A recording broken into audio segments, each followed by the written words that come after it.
The most expensive meal I ever ate cost me $1,200 and tasted like nothing at all. Not because the food was bad. The food was excellent. The Harrington Hotel on Peachtree Street in Atlanta had a private dining room called the Candler Suite. Velvet curtains, low light, the kind of place designed to make whatever you were celebrating feel historic. My parents had chosen it for their 30th wedding anniversary. They wanted something intimate, my mother said. What she wanted was an audience. My name is Mark Brown, 35 years old, financial analyst at a mid-sized commercial real estate firm in Atlanta's Buckhead corridor. I am precise with money. I have to be. Because for the last 3 years, I have been running the financial infrastructure of a family that treats money the way a magician treats a volunteer from the audience, with complete disregard for what it costs them. My parents are Raymond and Carol Brown. Raymond spent 20 years in sales and retired early on the theory that the universe owed him a comfortable landing. Carol ran the household with the authority of a CEO and the accountability of none. They live in a 4-bedroom colonial in Sandy Springs, a house they have not been able to afford on their own since Raymond's retirement account took a significant hit in 2022, and he made the decision, without consulting anyone, to take a second mortgage to cover the gap. I covered the second mortgage, $3,500 a month, on a standing order that left my account on the first of every month with the mechanical certainty of a utility payment. It was not a loan. It was never discussed as a loan. It was simply what happened, the way certain things in families simply happen when one person is reliable and everyone else is something else.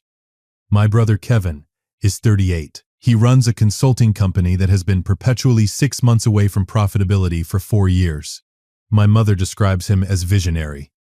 I describe him as expensive. I covered his legal retainer when his last venture ran into contractor disputes, $11,000 in August, which Kevin acknowledged with a text that said, "You're the best, bro," and which I have not seen repaid in any form. My brother Troy is 29. He is working on a second master's degree at Georgia State. My mother describes him as finding himself. I would describe him as well-funded, given that the tuition I helped cover last semester amounted to $8,000. I am not telling you this to make myself sound generous. I am telling you this because generosity implies a choice freely made. What I had been doing for 3 years was something closer to compulsion, the financial equivalent of feeding a machine you know is broken because you've invested too much to walk away. I arrived at the Harrington 20 minutes early on a Saturday evening in late October. I found the maitre d', confirmed the table, and handed over my credit card for the prepayment. $1,200. I signed the receipt the way I sign expense reports at work. Mechanically. Without joy. Then I found a chair near the window and waited for my family to arrive. They swept in at 7:15 like a weather system, loud, expensive, and slightly chaotic. Kevin was wearing a blazer that cost more than his monthly health insurance premium, which I knew because I had covered that too, 6 months prior when his company's group plan lapsed. Troy arrived looking rumpled and charming in the way that only the youngest child in a family is permitted to look rumpled and charming without consequence. And then my parents.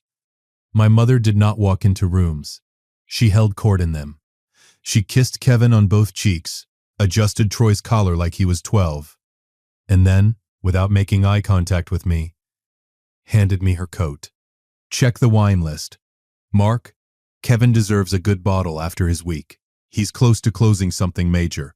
I knew for a fact Kevin wasn't closing anything major. I had seen the email he forwarded me 2 days ago, asking if I could front the renewal on his business licensing before the deadline. I hadn't responded yet. I just opened the wine list and pointed at a Cabernet that wouldn't embarrass anyone. For the next hour, I sat at a table I had paid for and listened to my parents construct a version of our family in which their sons were men of vision and I was the support staff. My mother's eyes moved between Kevin and Troy with the particular warmth of a woman investing in something she believed in. When they landed on me, there was acknowledgement, not warmth. Acknowledgement, the way you acknowledge a functioning appliance. I had been the appliance for 3 years. Reliable, invisible, expected. My father gave a toast first. Something about 30 years of partnership, about building something that lasts, about family being the only investment that matters. He said it with conviction. My father was good at conviction. He was less good at follow-through, but conviction he had in abundance. Then my mother stood up. The table went quiet, the way tables go quiet when the person with the most gravitational pull in the room is about to speak. She raised her glass.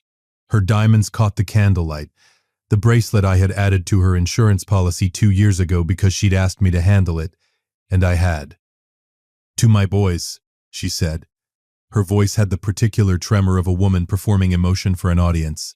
"Kevin, for your vision, for building something from nothing and never giving up." Kevin nodded solemnly, the way people nod when they are being toasted for things they haven't actually done yet. "Troy, for your heart, for reminding this family that growth takes time and patience." Troy smiled.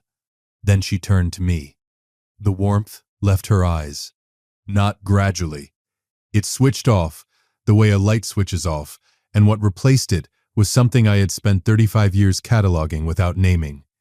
A cold, performative pity. "And Mark," she said, loud enough for the servers to hear, "thank you for handling the logistics tonight. You've always been the practical one." She smiled. "It's just a shame you're too transactional to understand what real family love looks like. But we do appreciate the check." The room went dead silent. Kevin smirked into his wine. Troy studied the tablecloth. My father looked at his plate. I sat very still for 3 full seconds. I was not going to cry. I was not going to raise my voice. I was not going to give my mother the scene she had engineered this moment to produce. I was going to do something she had never once prepared for. I picked up my phone. I opened my banking app. The interface was familiar. I used it the way I used every professional tool, with efficiency and without sentiment. Cancel standing order. Mortgage payment. Confirm. Cancel autopay. Kevin's insurance. Confirm. Cancel recurring transfer. Troy's tuition fund. Confirm. 45 seconds. 3 years of financial infrastructure. Dismantled, I set my phone face down on the table. I raised my finger toward our server. "Cancel the prepayment on my card," I said, "and bring the check to the table. Drop it in the center." The server looked at me, then at my mother, then back at me. He nodded and disappeared. My mother was still wearing the smile. She was waiting for me to react, to apologize, to qualify, to perform the gratitude she had spent years conditioning me to perform on command. She was waiting for the appliance to restart.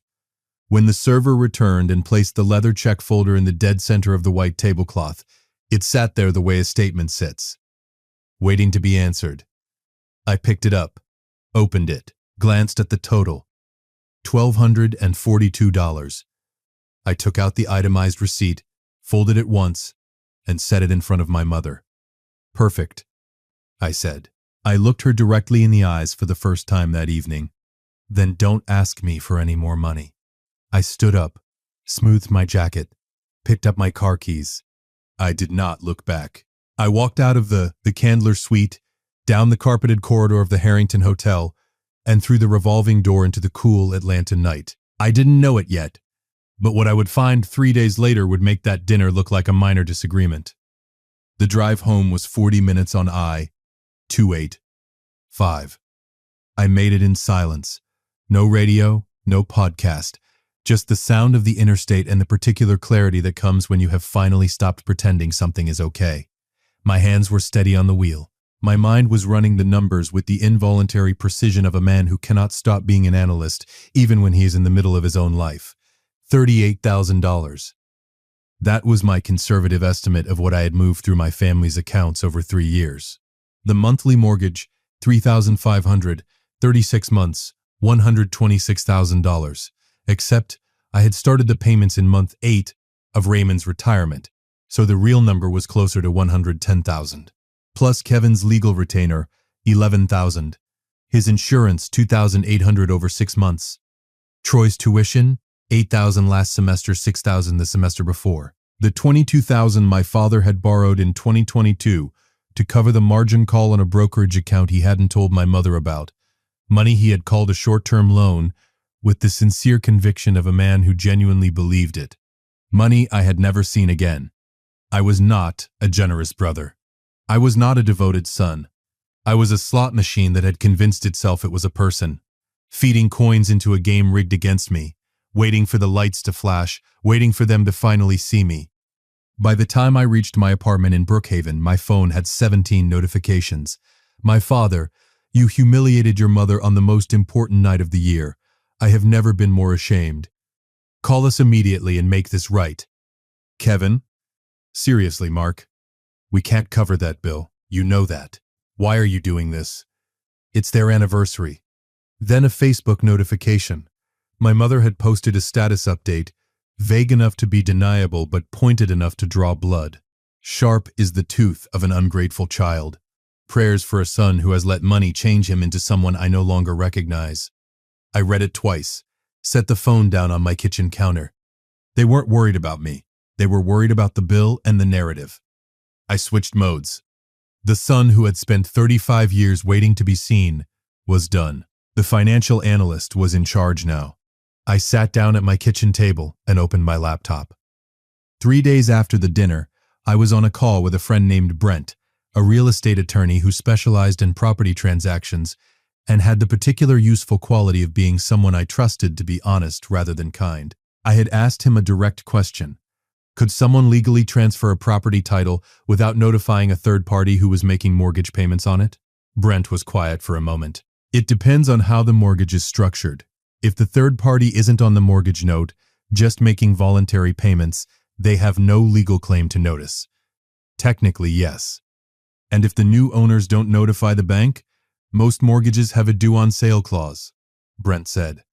If the title transfers without lender approval, the bank can call the full balance immediately. But they'd have to find out first. A pause. Why are you asking me this, Mark? I'm going to answer that in about 10 minutes, I said. Can you stay on? I opened the county property records portal for Fulton County, Georgia. The platform was public. Anyone could search it. I typed in my parents' address in Sandy Springs. The most recent recorded document was a quitclaim deed, filed 11 days ago. Grantor: Raymond Brown and Carol Brown. Grantee: Kevin Brown and Troy Brown. I stared at the screen. My parents had transferred the title of the house to my brothers 11 days ago, while I was still paying the mortgage, while the standing order was still active, while I was sitting at a dinner table being thanked for handling the logistics. They had moved the asset to the Golden Children and left the liability with me. They intended for me to keep paying $3,500 a month on a house I would never own, would never inherit, and had never been offered any stake in. Brent, I said, still here. I found a quitclaim deed. My parents transferred the title to my brothers 11 days ago. My standing order for the mortgage was still active. Dead silence on the line. Mark, I know. That's not a family drama, Brent said carefully. That's potentially fraud. At minimum, it's a deliberate attempt to keep a third-party funder in place after a material change in ownership. Do you want me to look at the full document? I already canceled the standing order the night of the dinner, I said. Another pause. Then, quietly, good. I didn't know it yet, but the bank was going to find out about that quitclaim deed in a way that would bring my entire family to my front door. I did not call my parents. I did not forward the document to Kevin or Troy. I did not send a letter or a message or make any move that would signal what I now knew. I had spent 3 years being the family's reliable infrastructure, the one they counted on, without questioning, the one who fixed problems quietly, in the background, without recognition or reciprocity. Now, I was going to let the infrastructure simply fail. Without the monthly mortgage payment, the account would fall behind in 30 days. By 60 days, the bank would issue a delinquency notice. By 90, foreclosure proceedings would begin. I set a reminder in my calendar for each milestone. Not to do anything, just to know. The delinquency notice arrived 42 days after the dinner. It was sent to the Sandy Springs address. But because my email was still linked to the mortgage portal as a courtesy contact, something I had set up when I first started making payments, a digital alert also pinged my inbox at 7:23 on a Tuesday morning. Payment past due. Foreclosure proceedings may be initiated if payment is not received within 30 days. I read it. Archived it. Went to work. If you've made it this far, do us one quick favor. Subscribe. A lot of people watch without ever doing it, but it costs you nothing and means everything to us. Thank you. Genuinely. They showed up on a Thursday evening 6 weeks after the dinner. I was in my apartment in Brookhaven, on my couch, reading, in a room that was quiet and clean and entirely mine. The building concierge called up. "Mr. Brown, your family is in the lobby. 4 of them." "Send them up," I said, "but escort them to the elevator. Don't leave them in the lobby unattended." I set down my book. I was not nervous. I was not angry. Anger is a hot emotion. It burns fast and leaves a mess. What I was feeling was something closer to absolute zero, cold and complete, and very, very still. When I opened the door, they looked like a different family than the one that had sat around a candlelit table 6 weeks earlier. My mother's signature blowout was deflated. My father looked older than I remembered, his face gray in a way that had nothing to do with lighting. Kevin and Troy stood slightly behind them, not meeting my eyes. My father spoke first. "We need to talk." The bank called. "They're threatening to take the house." "I know," I said. I did not invite them in. I stood in the doorway. A deliberate choice, the same way a contractor stands at the threshold of a building they're assessing, keeping the structure at a professional distance. "You have to do something, Mark." My mother stepped forward. Her eyes were red at the edges, but I had spent 35 years watching her perform distress, and I knew the difference between her grief and her panic. This was panic. "That house is our home. It's where we raised you. How can you stand there and let this happen to your own family?"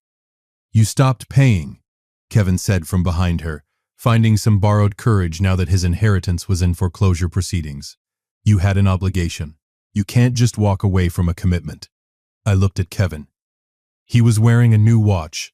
Not expensive, but new. Flashy enough that he'd made a discretionary purchase sometime in the last 6 weeks. "I didn't walk away from my mortgage," I said. "I don't have a mortgage." I stepped back to the entryway table and picked up a manila folder. I had prepared it the morning after my conversation with Brent. I held it out to my father. He took it, opened it. I watched his face as he read. My mother leaned over to see. She went rigid. Kevin stopped shifting his weight. Troy, for the first time all evening, actually looked at me. "That's a copy of the quitclaim deed you filed 11 days before the anniversary dinner," I said. "You transferred the title to Kevin and Troy. Legally. On record at the Fulton County Courthouse." The hallway was completely silent. "You moved the asset to your golden children," I continued, "while the liability, $3,500 a month, stayed with me.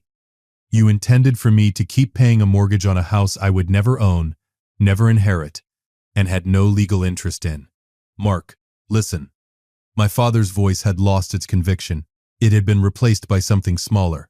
"We were trying to protect the asset. Estate planning. We were going to tell you." "When?" I asked. "After I'd paid it off." No answer. I looked at my brothers. "Congratulations. You're homeowners." I let that sit for a moment. "That means the mortgage is your responsibility. The foreclosure is your problem. The asset is yours. So is the debt. We can't pay that." Troy's voice cracked. "I'm still in school. I don't have that kind of money." "Then sell it," I said. "Or lose it. Either way, it has nothing to do with me." My mother grabbed my arm. Hard. Her fingers dug in with the desperation of a woman who has just realized the mechanism she has depended on for years has finally stopped working. "You are destroying this family over a dinner bill," she said. "Over a few words. Have you no loyalty? No love? We are your parents." I looked at her hand on my arm. Then I looked at her face. Really looked, the way I hadn't let myself look in years. There was no love in her expression. There was no grief. There was only the raw, exposed panic of someone whose supply chain has just been interrupted. "I didn't destroy anything," I said. I removed her hand from my sleeve gently but completely. "I just turned on the lights." I stepped back into my apartment. I closed the door. I threw the deadbolt. The sound of it engaging was the most satisfying sound I had heard in 3 years. The foreclosure proceeded with the indifferent efficiency that banks bring to these situations. Without the monthly payment, the account fell further behind. My brothers, who had on paper owned the house for 6 weeks, had neither the income nor the intention to cover a mortgage they hadn't asked for. Kevin explored refinancing options and found, predictably, that his credit history made lenders skeptical. Troy called me twice. I did not answer. 6 months later, the house in Sandy Springs was sold at auction. My parents moved into a 2-bedroom rental on the other side of Atlanta. Thinner walls, laminate countertops, a parking lot instead of a driveway. It was entirely adequate. It was what they could afford without someone else paying for it. Kevin relocated to another city to pursue a new venture. Troy moved in with a girlfriend and became significantly harder for my parents to reach. Once the house was gone, once the asset had evaporated and there was nothing left to inherit, the devotion that had always pointed toward the golden children pointed somewhere else, toward whoever was funding whatever came next, which, for the first time in 3 years, was not me. I want to tell you what I learned, because this channel uses stories to teach things, not just to entertain. And the thing I learned is worth more than $38,000. I learned that the people who exploit reliable family members are not doing it out of love. They are doing it out of fear. My stability, my ability to fix problems, cover shortfalls, maintain the infrastructure, cast a constant harsh light on the people around me who couldn't or wouldn't do the same. My mother did not dismiss me because I was unlovable. She dismissed me because my competence made her sons look like what they were. I was the mirror she needed to shatter to maintain the story she was telling herself. Understanding that did not make it hurt less, but it made it make sense. And sense, when you've been confused for a long time, is its own kind of relief. I also learned that stopping is not the same as failing. I stayed for 3 years not because I was generous, but because I was afraid. Afraid that walking away meant admitting I had been wrong about them, wrong about what family was supposed to mean, wrong about the investment I had made. I was waiting for the payoff that was never going to come. The machine was always broken. The only thing I had control over was when I stopped putting coins in. I stopped at a dinner table on a Saturday evening in October. I raised a glass and said one sentence, and then I walked out into the Atlanta night and drove home and started living my own life. 6 months after the dinner, I booked a trip. 2 weeks in Portugal, Lisbon and the Algarve coast. Solo. Nothing to manage, no one to bail out, no standing orders to maintain. I sat in my apartment the morning before the flight. My phone was quiet. My bank account was whole. My calendar had nothing on it for 14 days, except things I had chosen.